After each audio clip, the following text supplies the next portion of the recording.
नमस्कार दोस्तों, मैं कुसुम आपका फिर से स्वागत करती हूँ मेरे इस चैनल पर।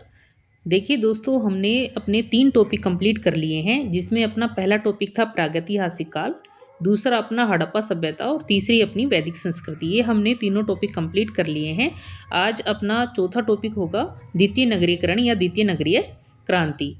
तो आज का टॉपिक शुरू करते हैं। उससे पहले देखिए दोस्तों, अगर आप पहली बार मेरे चैनल पर विजिट कर रहे हो तो प्लीज़ चैनल को सब्सक्राइब करना और अपने दोस्तों से शेयर करना, लाइक कमेंट भी करना। तो चलो शुरू करते हैं आज का टॉपिक, द्वितीय नगरीय क्रांति। कौन सा आएगा? द्वितीय नगरीय क्रांति, जिसके अंतर्गत क्या क्या आ जाएगा? द्वितीय नगरीय क्रांति में महाजनपद काल आएगा, जैन और बौद्ध धर्म आ जाएगा और मगध का उत्कर्ष आ जाएगा। मगध के उत्कर्ष में अपन तीन जो अपने वंश हैं वो देखेंगे। पहला हर्यक वंश, दूसरा शिशुनाग वंश और तीसरा आ जाएगा नंद वंश। तो ये द्वितीय नगरीय क्रांति के अंतर्गत आएंगे ये पूरे टॉपिक। तो द्वितीय नगरीय क्रांति जो है उसमें पहला आ जाएगा महाजनपद काल, दूसरा जैन धर्म बौद्ध धर्म, तीसरा मगध का उत्कर्ष। ये सब कहाँ जाएंगे? द्वितीय नगरीय क्रांति के अंतर्गत अपने इस टॉपिक में ये आ जाएंगे। तो जो मगध का उत्कर्ष है उसमें पहला आएगा हर्यक वंश, दूसरा शिशुनाग वंश और तीसरा नंद वंश आ जाएगा। तो अपन सब इसी द्वितीय नगरीय क्रांति में ये सारा पढ़ेंगे। तो शुरू करते हैं द्वितीय नगरीय क्रांति की पृष्ठभूमि या उसकी जो विशेषताएं थी वो क्या थी, जिसमें हम राजनीतिक, आर्थिक, समाज, धर्म और शिक्षा, साहित्य ये सब देखने वाले हैं। तो द्वितीय नगरीय क्रांति की जो विशेषताएं हैं वो देखते हैं।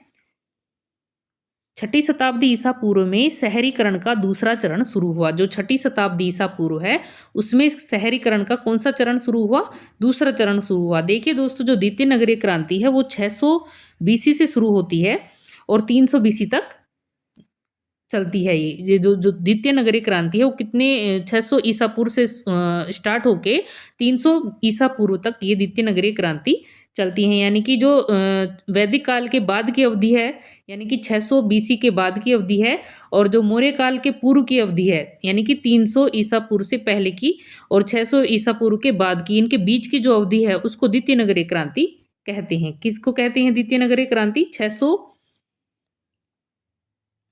600 बीसी से लेकर 300 बीसी तक ये द्वितीय नगरीय क्रांति की अवधि आती है। द्वितीय नगरीय क्रांति 6ठी शताब्दी ईसा पूर्व में शहरीकरण का दूसरा चरण शुरू हुआ। प्रथम नगरीय क्रांति, जो प्रथम नगरीकरण था वो किसको बोलते थे? हड़प्पा सभ्यता। यानी कि जो अपने हड़प्पा सभ्यता थी उसको पहली प्रथम नगरीकरण बोलते हैं, और जो द्वितीय नगरीकरण है वो 6ठी शताब्दी ईसा पूर्व का माना जाता है।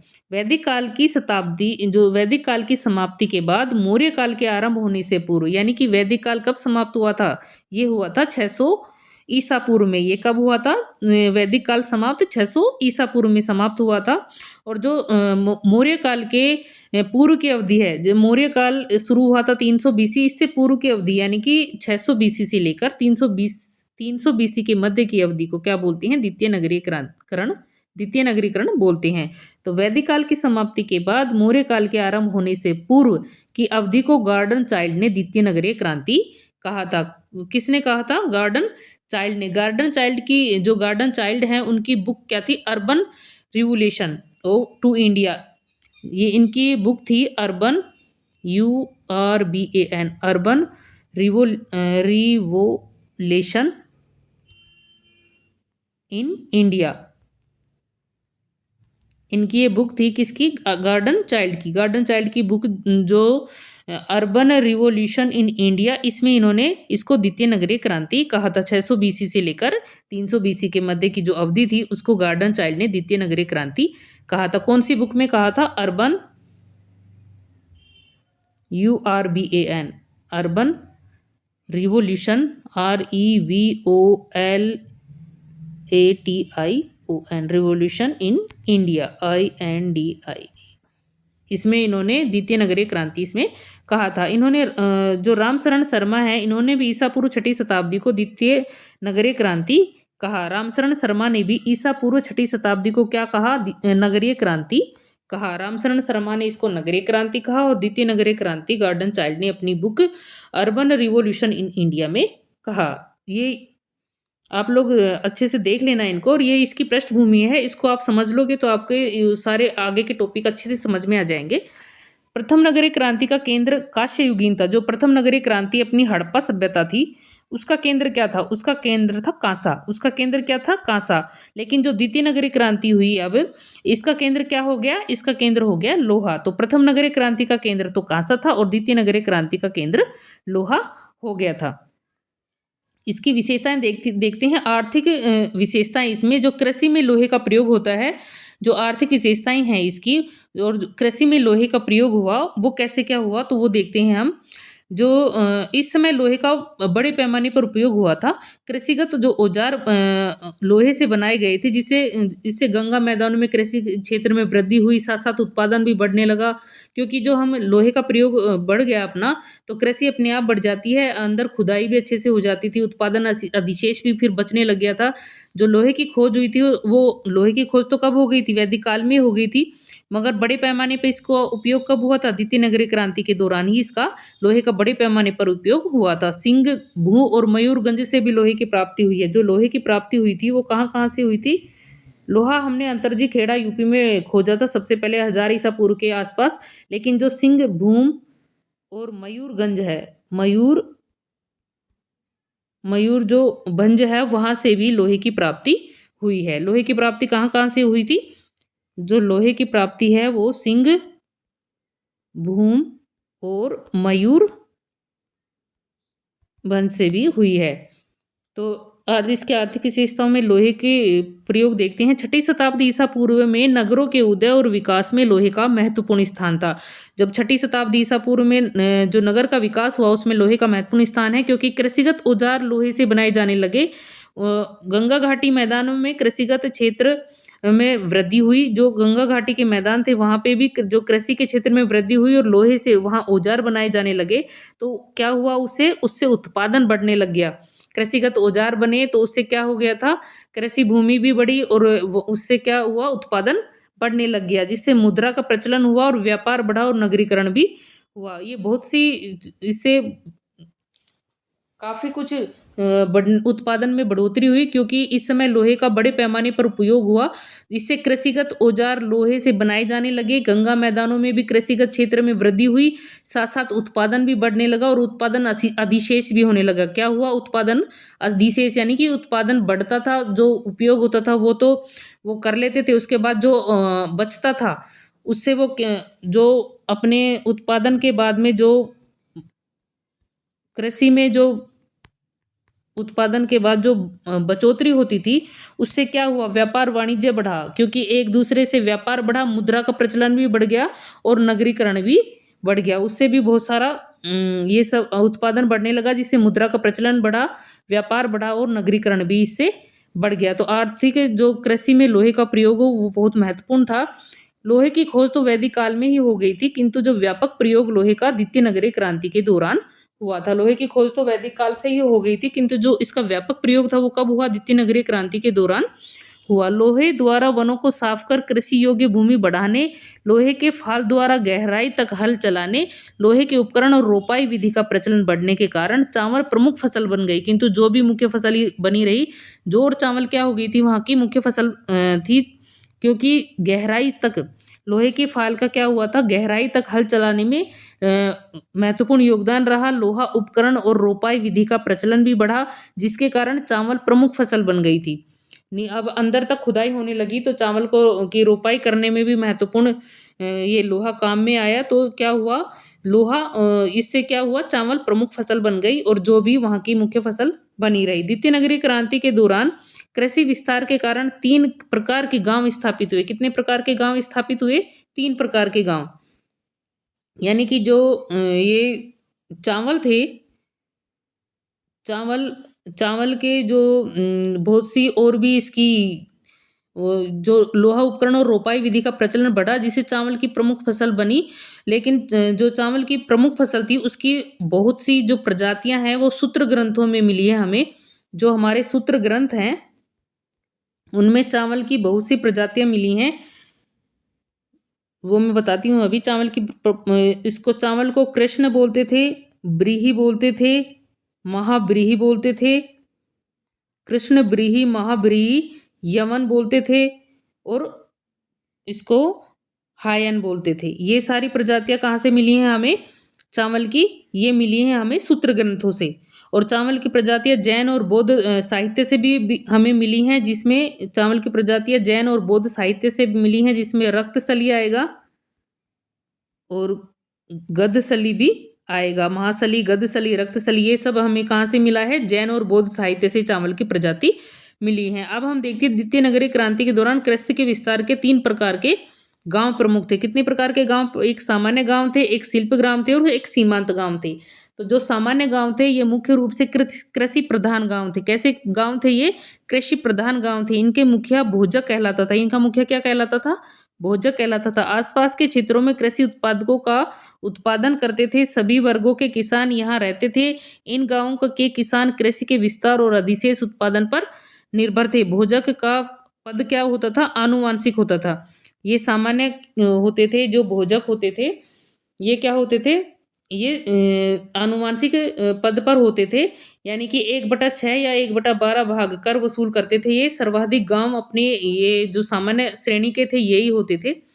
तो सामान्य गांव ये मुख्य रूप से कृषि प्रधान गांव थे। इनका मुखिया भोजक कहलाता था। आसपास के क्षेत्रों में कृषि उत्पादकों का उत्पादन करते थे। ये सभी गांव के यानी कि सभी वर्गों के किसान यहाँ पे रहते थे, यानी कि यहाँ अधिक से अधिक सभी जाति वर्गों के किसान रहते थे। इन गांवों का विकास कृषि के विस्तार और अधिशेष उत्पादन पर निर्भर करता था। यानी कि जो ये गांव थे इनका विकास किस पर निर्भर करता था? इनका विकास कृषि के विस्तार और अधिशेष जो बचता था उत्पादन उस पर निर्भर करता था। भोजक का पद कैसा होता था? आनुवांशिक होता था। ये 1/6 या 1/12 जो कर होता था वो ये वसूलते थे। कितना कर वसूलते थे? 1/6 या 1/12 कर ये वसूलते थे। फिर आ जाएगा अपना दूसरा शिल्प गांव। क्या आ जाएगा अपना? शिल्प गांव। ये गांव जो होते थे ये ग्राम और नगर के मध्य सेतु का काम करते थे। जो शिल्प ग्राम होते थे वो कैसे होते थे? गांव और नगर के मध्य सेतु का काम करते थे। यहाँ पर क्या रहते थे? शिल्पी रहते थे। यहाँ पर ये गांव किनके होते थे? शिल्पियों के होते थे। और ये गांव और नगर के मध्य किसका काम करते थे? सेतु का। तीसरा गांव आ जाएगा अपना सीमांत गांव। ये बाहरी जो इलाके थे वहां पे स्थित गांव थे। ये जंगलों को संलग्न दूर देहात जहाँ शिकारी रहते थे वो होते थे सीमांत गांव। सीमांत गांव कैसे होते थे? जहाँ सीमांत गांव होते थे जहाँ पर शिकारी रहते थे। तो ये इस तरह के गांव होते थे। अब देखते हैं हम इसमें किसानों की कितनी श्रेणियां होती थी। इसमें किसानों की सीमांत गांव में 2 तरह की श्रेणियां होती थी और इसमें 18 प्रकार के शिल्पी भी होते थे। ये बड़े किसान, छोटे किसान होते थे। गृहपति छोटे जो बड़े किसान होते थे उनको गृहपति बोलते थे और छोटे किसानों को कुटुंबकीय बोलते थे। इसमें बड़े और छोटे दोनों श्रेणियों के किसान रहते थे, जिसमें बड़े किसान को गृहपति कहते थे और छोटे किसान को कुटुंबकीय कहते थे। शिल्पियों के अध्यक्ष को सेठी, ज्येष्ठ के सैनिक कहते थे।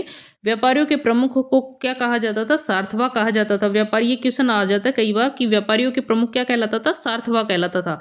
सेठी व्यापार वाणिज्य की डील करता था। जो सेठी होता था वो क्या करता था? व्यापार और वाणिज्य की डील करता था। देखिए दोस्तों, हमें ये सब पढ़ना पड़ता है। आप सीधे ही महाजनपद काल पे मत चले जाना। महाजनपद काल या जैन बौद्ध धर्म काल पढ़ने से पहले हमें इसकी पृष्ठभूमि पढ़नी होती है, जिसमें कैसे क्या वहाँ के गांव थे, कैसे नगर थे और कैसी वहाँ की राजनीतिक विशेषताएं थी, आर्थिक विशेषताएं थी। ये सब हमें पढ़ने के बाद ही हम महाजनपद काल में जाएंगे। तो अपनी ये छोटी सी क्लास है, पहले आप इसको 1-2 बार देख लेना, अच्छे से थोड़ी समझ में आ जाए, उसके बाद हम महाजनपद काल में चलेंगे। व्यापार और वाणिज्य। सेठी और सार्थवा के नाम से प्रसिद्ध सफल व्यापारी बड़े धनी माने जाते थे। जो सेठी और सार्थवा होते थे उनके नाम से प्रसिद्ध जो सफल व्यापारी होते थे वो बड़े धनी होते थे। अब देखते हैं इसका व्यापार वाणिज्य। द्वितीय नगरीय क्रांति में आंतरिक व्यापार कृषि अधिशेष से बढ़ा, जिससे गृहपति यानी कि धनी किसानों का उदय हुआ और अर्थव्यवस्था की में मांग भी बढ़ी। बाह्य व्यापार रेशम मार्ग के माध्यम से बढ़ावा पाकर विस्तारित हुआ। जो बाह्य व्यापार था वो किससे विस्तारित हुआ? रेशम के मार्ग से, क्योंकि दारा प्रथम और सिकंदर जैसे शासकों ने इसे उत्तरी पश्चिमी भारत से जोड़ा था। जो बाह्य व्यापार था उसको दारा प्रथम और सिकंदर जैसे शासकों ने उत्तरी पश्चिमी भारत से जोड़ा था। तो व्यापार 2 तरह से था, व्यापार वाणिज्य 2 तरह से था, एक आंतरिक और एक बाह्य व्यापार। तो आंतरिक व्यापार देखते हैं, इसका प्रमुख केंद्र वाराणसी था। इसके कई मार्ग थे, जैसे उत्तरापथ, दक्षिणापथ जैसे प्रमुख कई मार्ग थे और कई उपमार्ग से भी जुड़ा हुआ था, जैसे श्रावस्ती से प्रतिष्ठान, श्रावस्ती से राजगृह, गंगा यमुना जलमार्ग, उज्जैन से श्रावस्ती, श्रावस्ती से पाटलिपुत्र और पाटलिपुत्र से ताम्रलिप्ति, यानी कि उज्जैन श्रावस्ती ये एक मार्ग था। ये उज्जैन श्रावस्ती पाटलिपुत्र और ताम्रलिप्ति, यानी उज्जैन से शुरू होकर श्रावस्ती, श्रावस्ती से फिर पाटलिपुत्र, पाटलिपुत्र से ताम्रलिप्ति तक जाता था।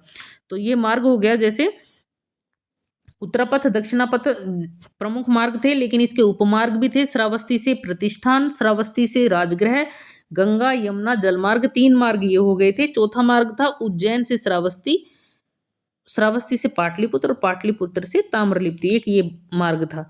तो व्यापार वाणिज्य में वृद्धि के भी कई कारणों से, जो व्यापार वाणिज्य था उसमें वृद्धि किन किन कारणों से हुई ये भी देखते हैं हम। तो व्यापार वाणिज्य में वृद्धि 3 कारणों से मानी जाती है। एक तो पंचमार्क आहत सिक्के थे, उससे व्यापार वाणिज्य में वृद्धि मानी गई। एक था मृत भांड NBPW, जो उत्तरी काले चमकीले मृत भांड थे, वो उनसे भी व्यापार वाणिज्य में वृद्धि मानी गई। और एक थे जो विभिन्न नगरों की स्थापना हुई, वो भी व्यापार वाणिज्य में वृद्धि का कारण था। तो व्यापार वाणिज्य में वृद्धि कई कारणों से हुई, ये देखते हैं हम। उत्तरी काले चमकीले मृतभांड NBPW ये गंगा यमुना के मैदान से मिले हैं। ये अत्याधुनिक अथवा सबसे विकसित चमकदार मृतभांड है। यहाँ के जो द्वितीय नगरीय क्रांति हुई थी उसमें कैसे हमें मृतभांड मिले हैं, उत्तरी काले चमकीले मृतभांड। उत्तरी काले चमकीले मृतभांड यानी कि NBPW ये गंगा यमुना के मैदान से मिली अत्यधिक अत्याधुनिक और सबसे विकसित मृतभांड थे। व्यापार के लिए सिक्के के प्रचलन से विनिमय कुछ हद तक आसान हो गया था। यानी कि जब सिक्कों का प्रचलन हुआ तो व्यापार में जो विनिमय कुछ हद तक क्या हो गया था, आसान हो गया था। पहले तो वस्तु विनिमय होता था, लेकिन अब सिक्कों के प्रचलन से विनिमय कुछ हद तक क्या हो गया था, आसान हो गया था। क्योंकि पहले जब हम देखते हैं द्वितीय नगरीय क्रांति से पहले कि जो व्यापार होता था वो वस्तु विनिमय की जगह होता था, यानी कि एक वस्तु देके दूसरी वस्तु ले लेते थे, ऐसे विनिमय चलता था। लेकिन अब क्या हो गया था, आज जो मुद्राएं मिली हैं उनसे जो व्यापार वाणिज्य कैसा हो गया था, कुछ हद तक आसान हो गया था। पंचमार्क आहत मुद्रा धातु की वे मुद्राएं जो गर्म करके फिर उन पर पंचमार्क यानी चिन्ह का ठप्पा लगाया जाता था, उनको क्या बोलते हैं, आहत मुद्राएं पंचमार्क बोलते हैं। आहत मुद्रा पंचमार्क किन्हें बोलते हैं, धातु की वे मुद्राएं जो गर्म करके और फिर उन पर पंचमार्क यानी चिन्ह का ठप्पा लगाया जाता था, उन्हें क्या बोलते हैं, पंचमार्क आहत मुद्रा बोलते हैं। नगरों की स्थापना जिसमें चंपा, श्रावस्ती, वाराणसी, कौशाम्बी, राजगृह, साकेत और ये सब महानगर बने। कौन कौन से नगर बन गए थे, चंपा, श्रावस्ती, वाराणसी, कौशाम्बी, राजगृह और साकेत, ये नगर भी बन गए थे। तो व्यापार वाणिज्य में वृद्धि इन कई कारणों से हुई, जिनमें हमने देख लिया उत्तरी काले चमकीले मृतबाण NBPW, जो पंचमार्क आहत मुद्रा थी वो, और नगरों की स्थापना। अब हम देखते हैं इसकी राजनीतिक विशेषताएं। उत्तर वैदिक काल में महाजनपद जहां सबसे बड़ी इकाई थी, वहीं द्वितीय नगरीय क्रांति में महाजनपद हो गई। यानी कि उत्तर वैदिक काल में तो जनपद सबसे बड़ी इकाई थी, और द्वितीय नगरीय क्रांति में क्या हो गई थी, महाजनपद सबसे बड़ी इकाई हो गई थी। उत्तर वैदिक काल में क्या थी, जनपद सबसे बड़ी इकाई थी, और द्वितीय नगरीय क्रांति में क्या हो गई थी, महाजनपद हो गई थी। तो द्वितीय नगरीय क्रांति की मुख्य विशेषता क्या हो गई थी, महाजनपद काल। द्वितीय नगरीय क्रांति की मुख्य विशेषता क्या थी, महाजनपद काल, महाजनपद। द्वितीय नगरीय क्रांति की अगर कोई विशेषता पूछे मुख्य विशेषता क्या थी, तो उसकी मुख्य विशेषता थी महाजनपद। राजा महाराजा कहलाए, राजा क्या बन गए थे, महाराजा बन गए थे। संगठित प्रशासनिक तंत्र बन गया था, धर्म पर आधारित न्याय तंत्र बन गया था, संगठित सेना बनी, कर व्यवस्था भी लागू हो गई थी, नवीन धर्मों का उदय हो गया जिसमें जैन धर्म, बौद्ध धर्म आ गए थे, शिक्षा के प्रसिद्ध केंद्र बन गया था तक्षशिला, शिक्षा का प्रसिद्ध केंद्र क्या बन गया था, तक्षशिला बन गया था, सूत्र साहित्य की रचना हो गई थी। ये सब बहुत सी राजनीतिक विशेषताएं हो गई थी। तो अपन ने इसकी आज पृष्ठभूमि देख ली है, द्वितीय नगरीय क्रांति की पृष्ठभूमि हमारी हो गई है। तो अब हम कल से स्टार्ट कर देंगे महाजनपद काल। कल से क्या स्टार्ट कर देंगे, महाजनपद काल, जिसमें हम देख लेंगे इसका उद्भव, विस्तार, इसको जानने के स्रोत, और इसमें कितने महाजनपद थे, इसमें 16 महाजनपद थे, जिसमें प्रमुख क्या थे, 14 तो क्या थे, जो प्रमुख थे उसमें 14 महाजनपद थे राजतंत्रात्मक, और जो 2 महाजनपद थे वो क्या थे, 2 थे गणतंत्रात्मक। गणतंत्रात्मक में आ जाएगा वज्जी और मल। गणतंत्रात्मक में क्या थे, वज्जी और मल, और राजतंत्रात्मक में 14 महाजनपद थे। उसके बाद हम साहित्य स्रोत देखेंगे, जिसमें ब्राह्मण साहित्य, तमिल साहित्य, पुराणों, इसमें भी महाजनपद का उल्लेख है। उसके बाद में बौद्ध साहित्य, अंगुत्तर निकाय, महावस्तु, चूल निदेश, इसमें देखेंगे। जैन साहित्य भगवती सूत्र के अनुसार देखेंगे। इस तरह हमारी ये कल इतना कर लेंगे, और हम इनके जो महाजनपद थे वो पूरी तरह से देख लेंगे कि कौन-कौन से कहाँ पे स्थित है, सारी वो देख लेंगे और हमारी ये क्लास यहाँ पे ही कंप्लीट होती है। तो अगर दोस्तों आपको मेरा ये सब अच्छा लग रहा है तो प्लीज़ चैनल को सब्सक्राइब करना, दोस्तों से शेयर करना, लाइक कमेंट ज़रूर करना दोस्तों। लाइक कमेंट प्लीज़ ज़रूर करना, जिससे मुझे पता चलता रहे कि आप लोगों को अच्छा लग रहा है, कैसा लग रहा है। तो इसी के साथ मैं आज ये मेरी क्लास कंप्लीट करती हूँ। धन्यवाद दोस्तों।